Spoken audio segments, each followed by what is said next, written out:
Yo, what's up, guys? It's your boy, Third Hall MMA here, back with another video. This week we got a first picks video coming out. Hey, potentially could be the best predictor on YouTube. I think I'm going 100% on this card. That's all I'm gonna say. I think I got this shit locked up. Journey to being the best predictor on YouTube. I'm gonna have the best picks on YouTube, and I'm gonna prove it in this video. But today, this week, we got a fantastic card for UFC 321. I know, like, some of the fights, maybe a lot of people, casuals, don't know about the fighters, but main evented by Tom Aspinall, Cyril Gahn. Not that interesting of a fight. I'm gonna explain why in this video, but still a good fight. Got a lot of ranked fighters on the card, and let's get into it. We're gonna start with first fight.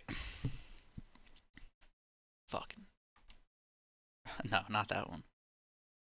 We'll get to that one. First fight in the prelims. Jesus Christ. Jacqueline Amorim and Mizuki Inoue. I'm gonna be giving some semi-professional betting advice. Me and my betting team have been working really hard this week. The sports betting team that I do work for, in the MMA section. I'm gonna be giving a lot of little tips, on this video. But yeah, let's get into it. Jacqueline Amorim and Mizuki Inoue. Now, I got a sneaky prediction about this one. I have a feeling that Mizuki Inoue is actually gonna get taken down and get submitted by Jacqueline Amorim. I mean, Jesus Christ, she's 15-6 fighting in the UFC as a woman. The talent pool in women's MMA is just not there. Jacqueline Amorim 10-1, actually a really good prospect. Odds on Jacqueline Amorim by submission. I'm checking FanDuel right now. Not that I have a FanDuel account, but just to check their odds because they're the only ones that have method of victory odds out right now. Jacqueline Amorim by submission plus 145. I mean, hey, the models. Let me check what my models have real quick. Okay, so they're saying that, like, yeah, we have this actually, you know, a little bit better odds than that, worse odds than that. I mean, our models are projecting it at about supposedly minus 140, on our own numbers. So, you know, if you want to take that, hey, go ahead. I didn't tell you to. I never said I'm going to. I've never placed a bet in my entire life. But yeah, that's up to you if you want to do that. But yeah, official prediction: Jacqueline Moore by submission. First pick out of the way. We're going 100% this card. Let's go. Sorry, guys, just took a sip of my monster there. White Monster. If you know, you know. Next fight: Azat Maxum and Mitch Raposo. Now, Mitch Raposo,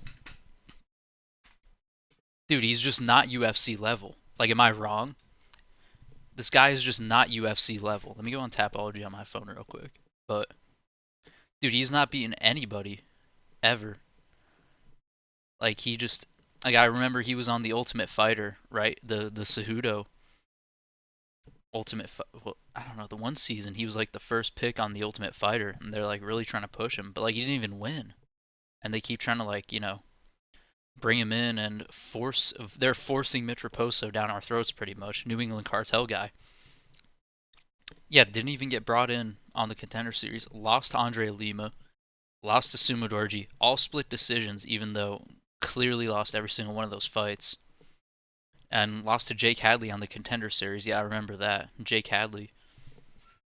So like he's losing to guys who like aren't the best level of competition, right? They're at about like the level of competition that Azat Maxum is at right now. That's how good he is. I mean, this guy's losing to Tagir Limbekov and Charles Johnson, who are both ranked contenders, right? So Mitch Raposo's losing to guys that are not even ranked anymore, like Sumu Dwarji. So I don't even know if he's UFC level for the flyweight division.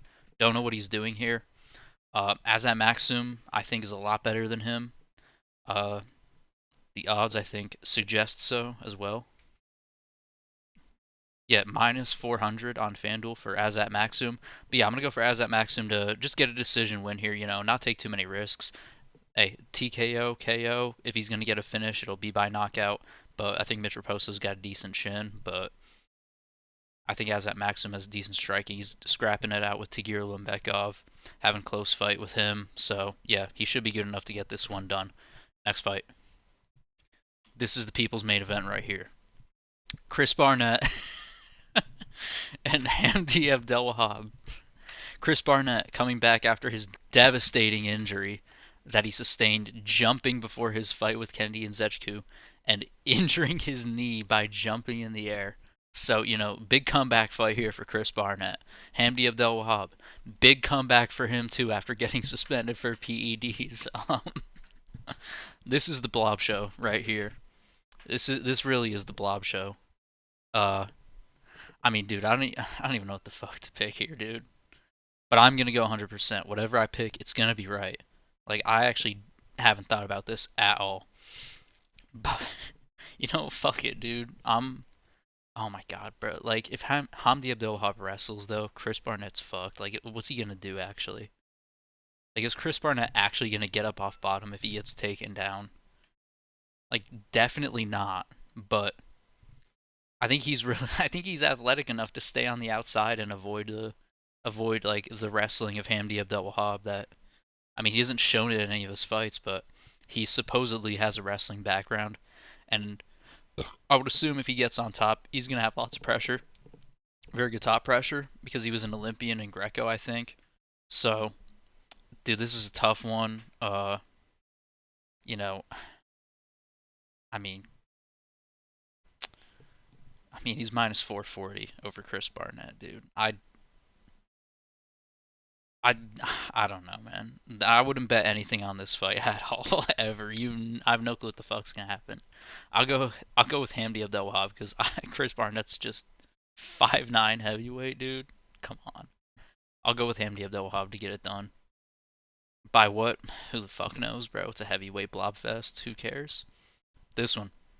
This is actually a really good fight. Jose Delgado and Nathaniel Wood. Nathaniel Wood's really good. Obviously, he's a decent British fighter in the UFC. The MMA guru hypes him up a lot, but like look at exactly like look at the size difference between them. I know Lucas Tracy always talks about lighter man's skill, but that's when you know it's top level guys, right, going against each other or like guys who are like ranked. These guys are unranked. Nathaniel Wood probably is a bantamweight. I mean, they say he's 5'6". Jose Delgado 5'11", massive, massive for featherweight. A lot of power too. Finished Hyder Emil with a knee in his last fight. Really nasty KO. And yeah, I'm gonna go with Jose Delgado to not. Yeah, he's gonna knock out Nathaniel Wood. I think he's just gonna be too powerful. Nathaniel Wood won't be able to deal with it. Nathaniel Wood does get cracked on the chin. Pause. And get rocked sometimes. So, I mean, Jose Delgado has insane power. Not insane power, but he's a really powerful fighter. He has a lot of finishing potential, as the MMA guru would say, finishing potential. And yeah, I just think that's going to be the difference in this fight. He's going to be too powerful. Nathaniel Wood's going to, be trying to like work his little leg kick game, work his jab, work his striking game that he has, which he's really good at. And he might shoot takedowns, but I don't think Nathaniel Wood's going to be strong enough to get Jose Delgado down to the ground. And I think Jose Delgado just ends up catching Nathaniel Wood on the feet, finding a good shot, and finishing him on the feet. So I'm going to go Jose Delgado by TKO, plus 260 on FanDuel. I think it should be more towards like plus 180 because I think that's the most likely outcome for a Delgado win. But that's just me, though. What are the models saying? Let me check. I'm not even going to tell you guys because that's one we are really interested in. Me and my betting team. Me and my betting team also very interested in this one. Walter Walker, bro. Hey, Walter Walker, bro. The Footlock, bro. Listen. This guy's awesome. Walter Walker. I mean, first of all, let's get the prediction out of the way, and then we'll glaze Walter Walker a little bit. um, but, dude, Walter Walker, the Footlock, bro. Now listen. The only listen, me and my betting team are really interested in this fight only because let's check the odds of Walter Walker by submission real quick. Plus 125, right? Walter Walker is a minus 390 favorite. If he's gonna win, it's gonna be by a heel hook 100% of the time. And my models, like I'm checking the models right here. This is the one. This is one I'm gonna give you guys for free. But yeah, dude, like my models are projecting. Obviously the model isn't gonna have Walter Walker at a 100% rate to get a heel hook, but dude, the models are projecting it at about a minus 300. We're having it at Walter Walker by submission. Our models are projecting that supposedly to be minus 300, and he's a minus 390 favorite. So, I mean, do with that what you will. I mean, Volta Walker by heel hook, bro. The footlock. Now, how's he gonna do it? Is he gonna use one of the three variations that he used in his previous three heel hooks, or is he gonna, pull out a fourth variation that he's been working on in the gym? I don't know. Uh, but yeah, let's talk about like Louis Sutherland. I'm sorry, dude. You're not like you're coming off the regional scene. Walter is huge compared to you. It says he's 6'3". I don't think Louis Sutherland's 6'3". He's like 5'10", dude. Like, let's be real. He's actually like a light heavyweight, but he's just on gear on the regional scene, so each fight's a heavyweight. Yeah, Walter's so much bigger than him. He's just gonna be able to run at him and jump for a heel hook and get it. But yeah, let's talk about Walter, bro. Volta Woka, bro. This guy's one of my favorite fighters in the UFC, man. Like, like if I, all right, like he's like actually one of my top five favorite fighters in the UFC right now. His Instagram is fucking hilarious. The foot chain is fucking hilarious, bro. Walter Walker Bahiruk, bro. Come on, dude. How can you not like Walter Walker, man? Hey, if you guys want me to make a top 20 favorite UFC fighters video, let me know in the comments. Walter might come in the top 5, he might not. Probably will. This guy's fucking awesome. Walter Walker, bro. By the footlock, bro. Come on, book that shit. He's getting it done. Let's go. We are rooting for Walter Walker. We are gonna push him to the top. I am Walter Walker's #1 fan on YouTube. Come on, dude. Gotta love Walter Walker, man. He's awesome. All right, next one. Abdul Karim Al Sawadi and Mateusz Camilo. Now, I'm going with Abdul Karim Al Sawadi, by the way. Why? Because Mateusz Camilo, I watched this dude in the Apex on a fight night this year. Literally versus Gabe Green, moving down a division. Gabe Green, bottom feeder in the UFC. Mateusz Camilo, coming off the regional scene, not the contender series, not proving anything, just getting signed straight off the regional scene, gets a shot in the UFC, goes out there, losing the tit for tat striking battle to Gabe Green at the beginning of the round, by the way. Ends up dropping him. Or no, he got dropped. Yes, he was winning the tit for tat battle. Very explosive striker. Mateusz Camilo was a very strong dude. You could see it in him. And I think he's a jiu-jitsu guy too. He took Gabe Green down, went for a triangle, and he just fucking quit, bro. Like, he just fucking quit. He broke and fucking quit. Like, I can't pick you to win if I watch that shit. Breaking and quitting against Gabe Green in the Apex after one triangle. Like, you fell off top position and then had to jump a triangle to recover. And then you just fucking quit. I'm not fucking picking you, bro. What are the odds on this? Didn't even check. Evens? Evens? This is an evens fight? Mateusz Camilo is I'm not gonna say he's a fucking bitch. Because he's a professional MMA fighter. Yeah, yeah. What are you saying, man? These are pro MMA fighters. He'd kick your ass, bro. Yeah, no. I'm going with Abdul Karim Al Sawadi. Now, he did get knocked out in his last fight. Mateusz Camilo does have a lot of power. But, dude, I don't think this guy has the technique to be able to strike with guys who are UFC level. I really don't. Gabe Green is barely UFC level, and he was barely winning in the striking. Abdul Karim Al Sawadi calls himself what's his nick? I saw his nickname, dude. I'm checking it. The Pride of Palestine. This guy is. I don't like that. For maybe I'm not the biggest fan of someone who calls themselves the Pride of Palestine, and you would think I would be picking against them, but no, he is gonna win. Trains at a good gym too. Trains at Fortis MMA. Yeah, they're gonna. Mateusz Camilo literally quit in his last fight like a bitch, so I can't pick him. Next one. This is also a really good fight. Ludovic Klein, Mateusz Rebecki. I'm gonna go with Ludovic Klein to outstrike Mateusz Rebecki. He's gonna be ripping the body kicks. He's gonna be landing straight left hands. He's going to be landing his jab, both southpaws, I think, so the jab will be there for Ludovic Klein. I trust Ludovic Klein to use the jab more effectively than Mateusz Rebecki. And I don't trust Mateusz Rebecki to get this to the ground against Ludovic Klein. I know Ludovic Klein just got out wrestled by Gamrot, but Gamrot has really good takedowns and really good wrestling in MMA. I don't think Rebecki has that level of wrestling in MMA to be able to take down Ludovic Klein, who's way more explosive of a striker than him, way better athlete than him. And I think he does get better a lot with the fights. And he just fought Gamrot. He's definitely going to be in the lab working on his wrestling. So I'm going to go with Ludovic Klein to win this against Rebecki. And Rebecki lost like both. He just came off like 3 wars in a row where he took an insane amount of damage. And now you're putting him up against the most technical striker he's fought yet, and you expect him to win that? It's just not happening. The odds are, what, minus 142? Those are reasonable odds for the level they're at. But, dude, he lost to Chris Duncan. I know Chris Duncan is actually pretty good, the Guillotine of Doom, but he didn't even, like, get caught in a guillotine or anything. He got, like, actually outstruck by Chris Duncan. Running into elbows from range, doing the same thing, not cutting off the cage, just walking around for outside foot position, but like not cutting off the cage at all. Low level positioning from Rebecki on the feet in the striking that Ludovic Klein understands, and he's going to be able to capitalize on that against Rebecki, and he's going to win. Am I going to go by finish? I think Rebecki is tough. I think Ludovic Klein might catch him and knock him out cold, but I'm not sold on that. I'm going to go with Ludovic Klein to go for a decision. He's going to come in here and he's just going to come in, get his paycheck, go home. Easy work for him.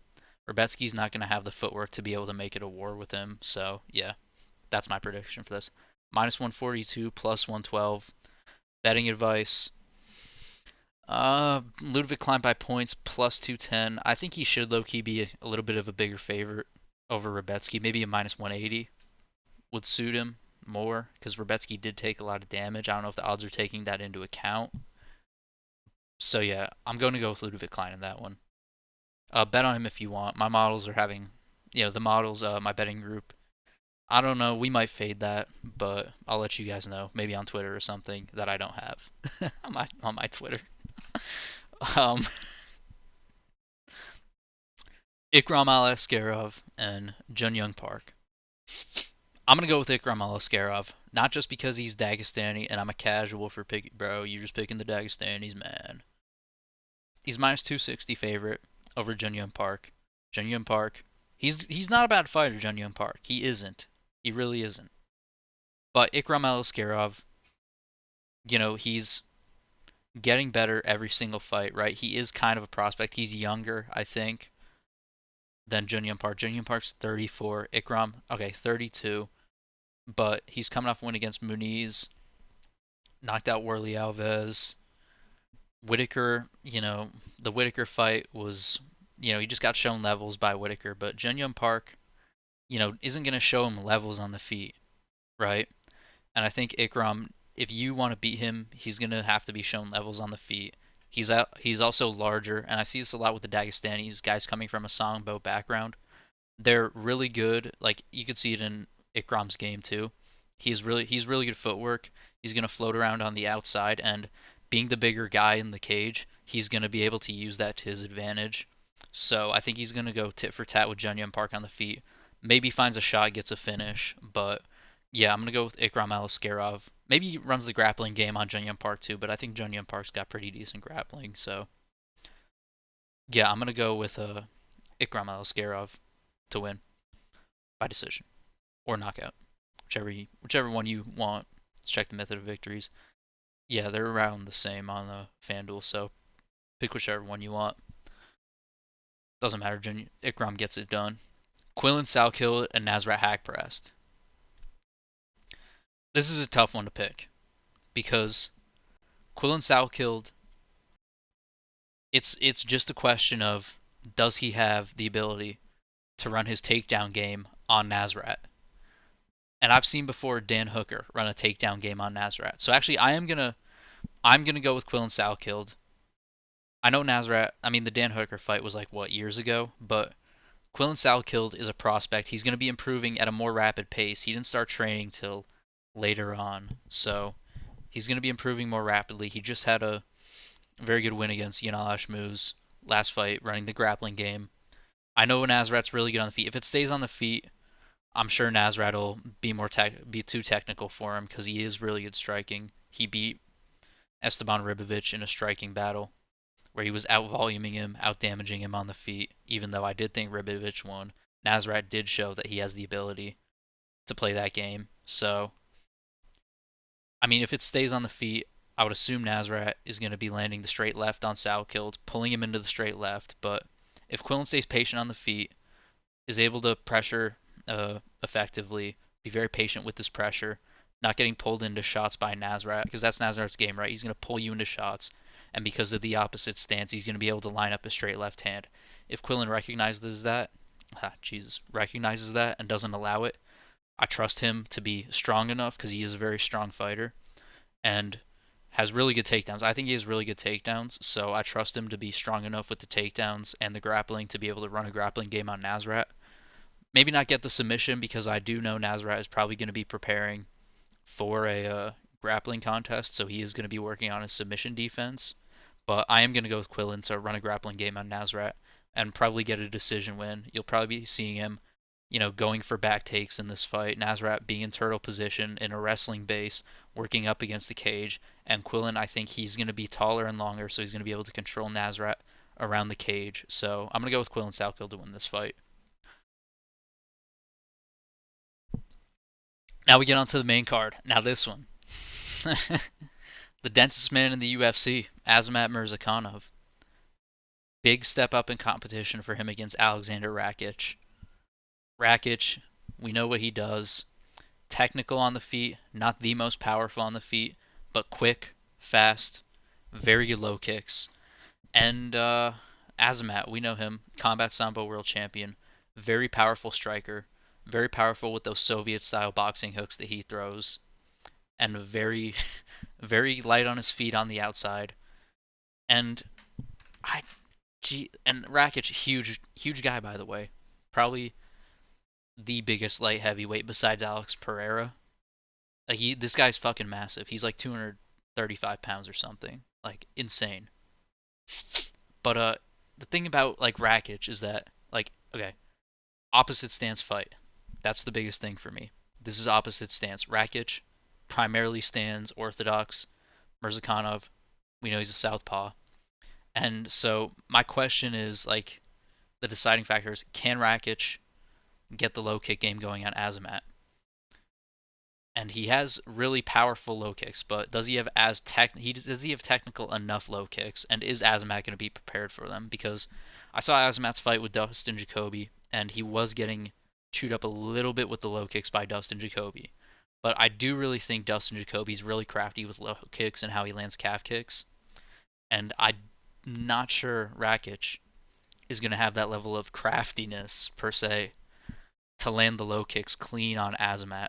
And Azamat's going to be prepared for them and waiting for them.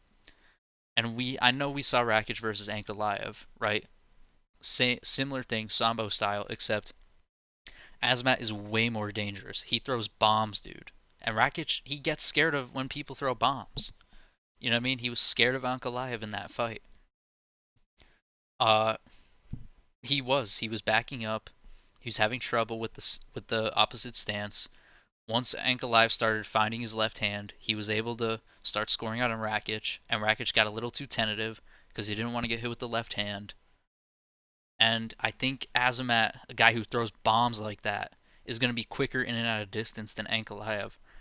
I think he's either going to knock Rakic out, or Rakic is going to be scared skirting around on the outside. I think Azamat's going to get it done. Now, another factor in this fight, too, is the grappling. Can Rakic use the wrestling against Azamat? I don't think so. Azamat, Combat Sambo world champion. Very good like he has to have very good grappling, right, to be Combat Sambo world champion. Probably has really good takedown defense. Shorter, stockier guy. I'm not sure Rakic is going to be taking him down. But if Rakic does really want to win this fight, he's going to have to get on the pressure. He's going to have to line up his right hand. He's going to have to sting Azamat with his right hand. And he's going to have to get on the pressure. Maybe, a little bit of fence stalling for Rakic to get this done. That's what he's going to have to do to win. And he's going to have to be able to land the low kicks, which I don't know if he's going to be able to land all the low kicks, like inside low kicks, like not like land them to score, right, as points to win. Because Azmat's going to be throwing bombs and he's going to be timing the low kicks with big Soviet style hooks that he throws, but he's going to be able to like have to affect Azmat's calves with like calf kicks and low kicks and affect his movement, which I don't know if he could do out of orthodox. And if Rakic wants to switch to southpaw to try to land low kicks, he's not as good in that stance. He clearly isn't. He tries it all the time. He tried against Ankalaev. Ankalaev just jabbed him up, and he couldn't really get anything off from southpaw. So I'm gonna go with Azamat to get this done. I just think Rakic has too much trouble with guys who are southpaws. Yeah, this is a tough one though. This will be a really exciting fight because if Rakic does actually want to win, he gets on the pressure. You know Azamat's going to be throwing on the back foot. Look for this to be a potential fight of the night if both guys are executing the perfect game plan. Next one. Alexander Volkov and Jailton Almeida. Now, Jailton Almeida, the most sauced up man in the UFC. This is his big fight. And first of all, fuck the UFC for making this fight. Fuck them, dude. Because this is what they're fucking doing with this fight, okay? I'm gonna fucking complain. This is rant video now. This is a fucking rant video now. They're trying to fucking make this fight so that Tom Aspinall has to take another fight so that he can't fight Alex Pereira if he wins, or he can't fight John Jones. Like, this is supposed to be the next contender for Tom Aspinall if Jailton Almeida wins. And they're going to book this, and they're going to try to make the Alex Pereira John Jones fight. I already fucking know it. And this is why it pisses me off. And I'm picking Volkov to win this shit, too. Because Volkov, very tall dude. Jailton Almeida, 6'3", former light heavyweight. But bulked up to go to heavyweight because heavyweights are fat and plotty. And he's going to use that Letterman skill grappling to just bum rush them with takedowns, a blast double leg, hold them down, and control them. But here's the thing. Volkov has worked on his wrestling a lot. He's gotten really good with takedown defense. Out-grappling Cyril Gane in his last fight. So, do I think that Jailton Almeida is just going to run through Alexander Volkov? No. And it's going to be very tough for Almeida to control Volkov on the ground. Volkov's a very tall guy. If you get a very tall guy like Volkov that knows how to use the cage to get up to his feet, it's going to be tough for Almeida to hold him down. And I don't see Almeida, like, he doesn't really have the best submission game, right? Like, he couldn't submit Derek Lewis. He couldn't submit Curtis Blades. I mean, even when he tried to take down Curtis Blades, he got hit and finished, right? So, he's probably improved on his striking. He's probably going to come in with better striking, but obviously Volkov's going to be the better striker. And I think Volkov should be able to get up to his feet if he gets taken out, because he's going to get taken down. Jailton Almeida is just too explosive. It's going to happen. But I think Volkov is going to be able to wrestle up to his feet and put the jab on Almeida on the feet, put the right hand on Almeida on the feet, maybe some tippy-tappy inside low kicks just to keep his timing off, keep him at range. And if it stays on the feet too long, we might see a finish. Because I don't know what Jailton Almeida has on the feet. I don't know how his cardio is on the feet. So I'm going to go with Alexander Volkov. I'm going to go with decision because I do think he's going to get taken down in the first round. I think he's going to, if he realizes that he can win on the feet and keep it standing, I think he's going to just keep it technical, keep it on the outside, keep pinging Almeida with the shots, not get over aggressive, not try to get taken down. So yeah, I'm going to go with Volkov. Maybe a 30-27, maybe 29-28 decision, depending on how the first round goes. But yeah, that's my prediction for this. Let me check the odds real quick too. I'll give you guys some betting game advice.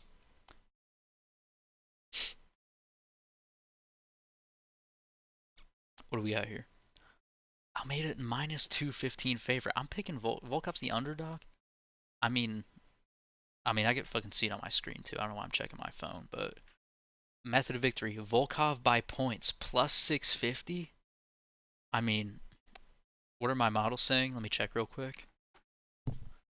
I mean, my models are like saying that should be like plus two. Like that should be like, that seems like some value there. because Volkov by TKO is the most favored method of victory for Volkov. I think that Volkov he should be able to get this done by points more often than he gets it done by TKO. And that's what my models are projecting too. So, yeah, do with that what you will. Volkov, probably by a decision. That's my pick for that fight, as an underdog too. I mean, even if you want to just bet him straight up as an underdog, I think he should be favored. It's my pick. I mean, the models obviously have Almeida favored because of the run he's been on, because that's how it is with prospects all the time. But yeah, Volkov's an established fighter, dude. He's the second best fighter in the division. Come on.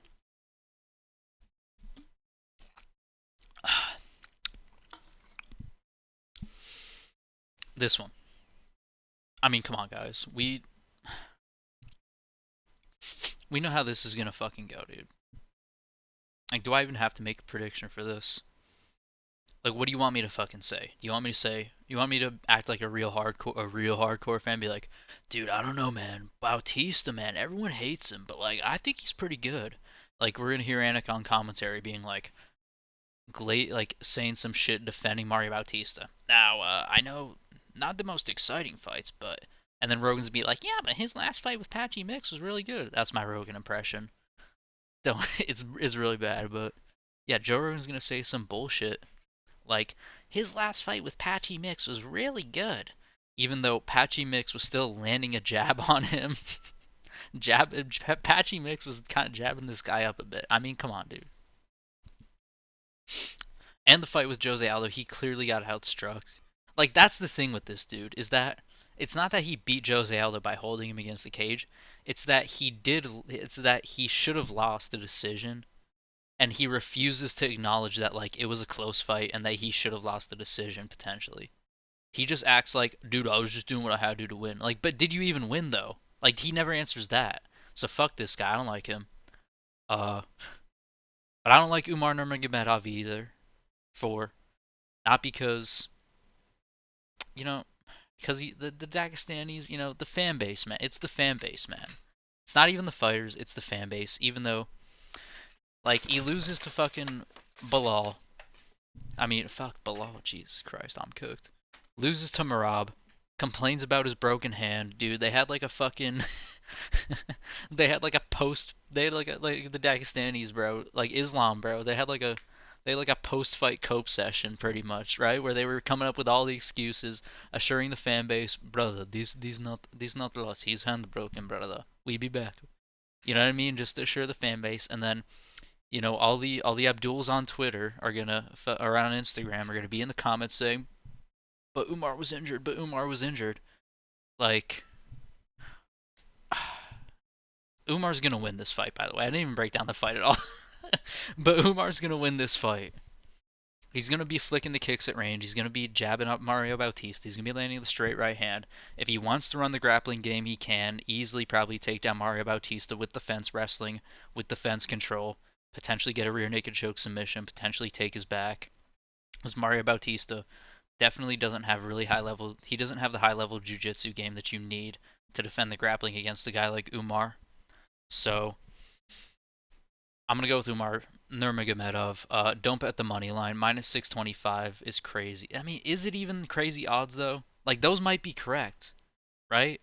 Because, like, think about it. If Marab is minus 400, Marab's minus 400 against Corey Sandhagen, and Umar took Marab, like, Umar is one overhand right from Marab missing and not stumbling him away from having the belt right now. So I think we're gonna go with. I mean, we're gonna go with Umar. Obviously, I'm not betting that, but method of victory by points minus 145, which I do think he's gonna win a decision.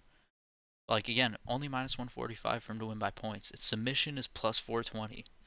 Like, I don't like either one of those. I think has value on it. I don't think he can TKO Bautista. I think he has a good chin. I think it's either going to be a decision where he flicks the kicks at range, stays technical on the outside, uses his good footwork that he has, or he takes Mario Bautista down, takes his back, gets a rear naked choke, and submits him. And, you know, crafty move from MMA Guru, taking away the 10,000 bounty on Mario Bautista because he's not giving Umar 10K. I kind of like that, but yeah. Umar's gonna win this. If Mario Bautista wins this, that probably I don't. Would that be worse? Would that be worse? Because then like we're gonna get a Bautista title shot. Does this guy get a title shot if he wins this? Hell no, dude. He has to get another win. I don't believe it. He's got to get another win if he somehow wins this, pulls it off. But yeah, Umar.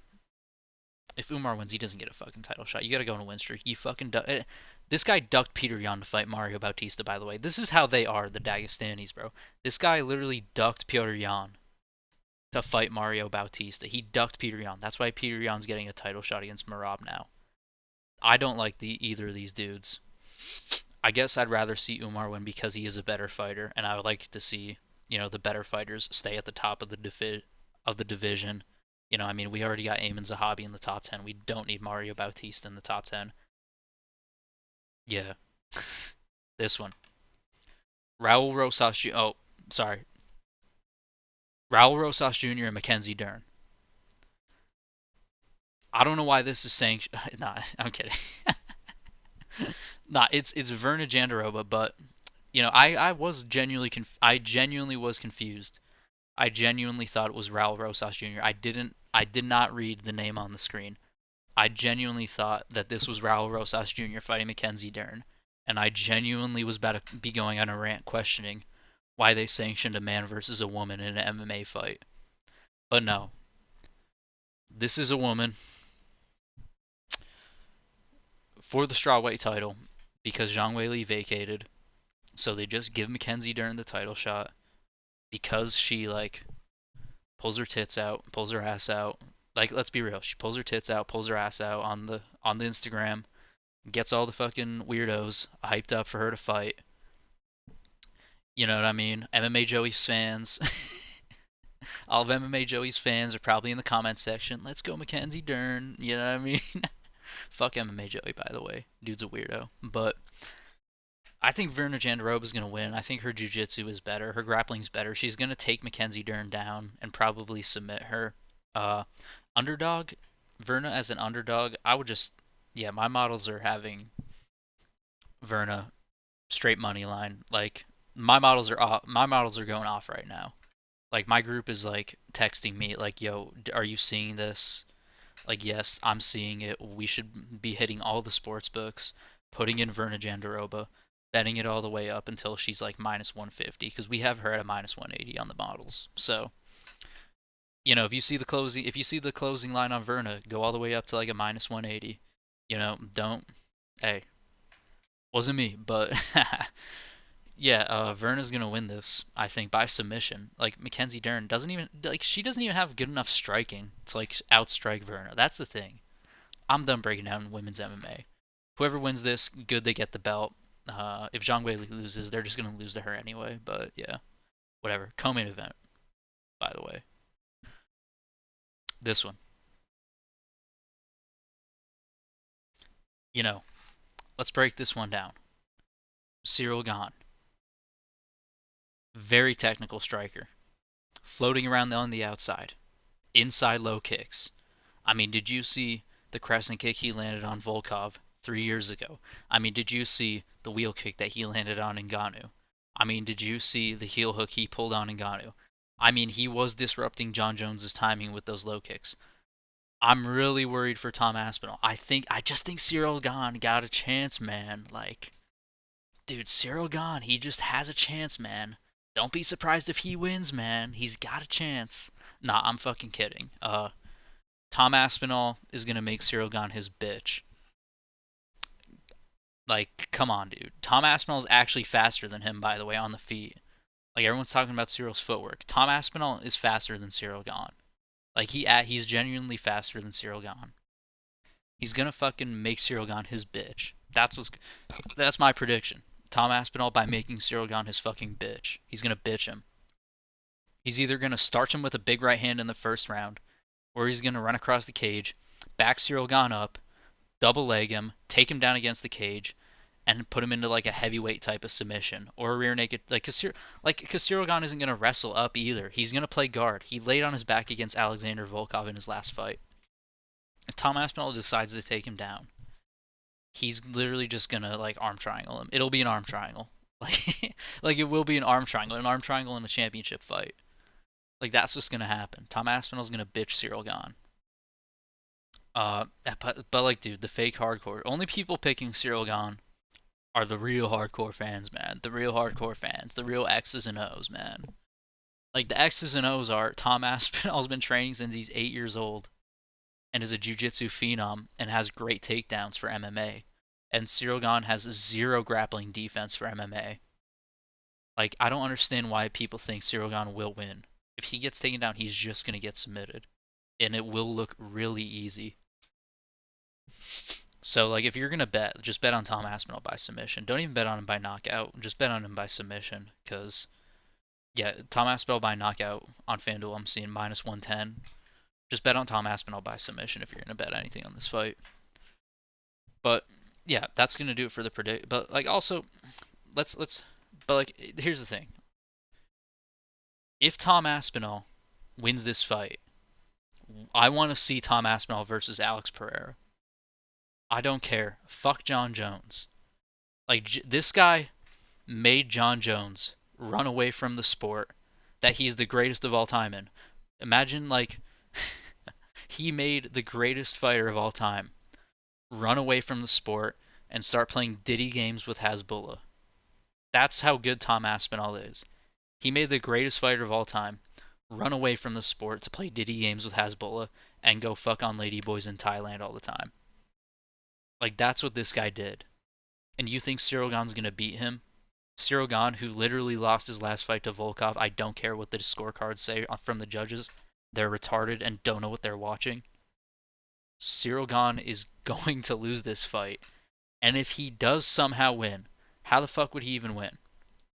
How would he even win? Like, lands a flying knee? His chance, like, if Cyril Gahn wants to win this, he should just, like, he should honestly just try to time one flying knee. And if it doesn't work, oh well, you lose. Because he's not going to knock Tom, like, Sergey Pavlovich hit Tom Aspinall with the right hand, right? It didn't really rock him that much. You think Cyril Gahn can rock Tom Aspinall on the feet? Probably not. He doesn't have the power to do so. Like, his only chance of winning is timing a flying knee and sleeping Tom Aspinall. So, hey, listen, if you think Cyril Gahn's going to win, if you're one of the real hardcores, put your money up. I want to see your money where your mouth is. I want to see people betting hundreds of dollars on Cyril Gahn to win. Because if you think he's just got a chance, man, then this is the most plus EV fight of all time. Then where's your bets at? Where's your money at? People picking Cyril Gahn. People that want Cyril Gahn to win too. This is what I don't get. People don't want Tom Aspinall to win. This guy is so fucking good at the sport. Like, you ever see those, like, resume videos that, like, EV Boxing, shout out EV Boxing, makes? Like, you know, when he makes the resume videos, he just came out with a Demetrius Johnson resume video. You ever see those? Like, he grades them in the S tier wins, A plus wins. Tom Aspinall is like the S tier win at heavyweight. If you beat Tom Aspinall, that is the best heavyweight win of all time. I don't care. I don't care if you beat Tom Aspinall right now. Because, dude, he has beaten every single person inside. Like, genuinely, if he beats Cyril Gahn, let's check the UFC rankings real quick. If he beats Cyril Gahn, oh my god. Okay, well no, not because nah, but used to be. But if he beats Cyril Gahn, he has beaten ranked number 1 heavyweight, number 2 ranked heavyweight, number 3 ranked heavyweight, number 4 ranked heavyweight, all by easy finish if he wins this fight. And if Jailton Almeida beats Volkov and then Tom Aspinall goes out there and sleeps Jailton Almeida, he'd have beaten all the top 5 heavyweights by finish. And he's beaten Sergey Spivak, who's ranked number 7, by easy finish. And he's beaten Marcin Tybura, who's ranked number 10, by easy finish. He's beaten all the, like, he's actually lapping the division already. So this dude is like the best heavyweight of all time. I'm excited. Honestly, like, you know, I know Left Lane MMA saying it's not an interesting fight. I'm excited for Tom Aspinall to go out here and put Cyril Gahn out, because this fucker annoys me too. Doesn't take his fucking career seriously at all. Freak athletic genetics, does fucking nothing with them, sits on his ass, waits for title shots. Fuck him. If you want him to win, fuck you too. Tom Aspinall by fucking submission. Easy. Or right hand on the chin, puts him out cold. That's the video, guys. Thank you for watching. Like and subscribe. And I'll catch you boys in the next one. On the reaction video, probably.